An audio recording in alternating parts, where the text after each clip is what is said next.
আসসালামু আলাইকুম, সবাই কেমন আছেন? আশা করি ইনশাল্লাহ ভালো আছেন, আমিও ভালো আছি। তো আবার যেহেতু শীত চলে আসছে, আমাদের সবজি ক্ষেতের প্রিপারেশন আমরা নতুন করে নিচ্ছি।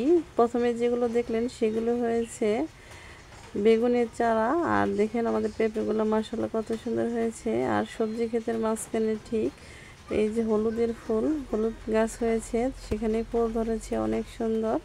হলুদ ফুল কিন্তু সচরাচর কখনো দেখা যায় না।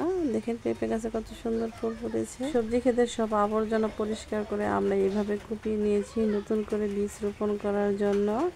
দেখেন মাঝখানে যে পেঁপে গাছগুলো আছে সেগুলো কিন্তু অনেক সুন্দর করে রেখে দেওয়া হয়েছে, কারণ অনেক সুন্দর সুন্দর পেঁপে ধরেছে। আমরা সেই পেঁপেগুলোই কিন্তু প্রতিনিয়ত খাচ্ছি, অনেক মজা। আর আমি যেখানেই থাকি না কেন এই জিনিসটা আমি সবসময় বেশি মিস করি। এই যে আমাদের বাড়ির সামনের ক্ষেতের ভিউটা অনেক সুন্দর মাশাআল্লাহ। আপনাদের আমি অনেক ভিডিওতে দেখেছি, আমার অনেক ভালো লাগে।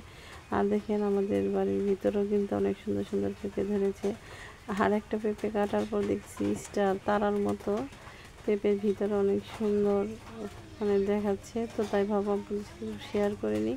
তারপর আর কি টিপ টিপ বৃষ্টিতে চা গাছ, তো আমরা মুড়ি ভর্তা করে নিয়ে চলে আসলাম। তারপর দেখেন একটা পেঁপে কত সুন্দর পেকে গেছে।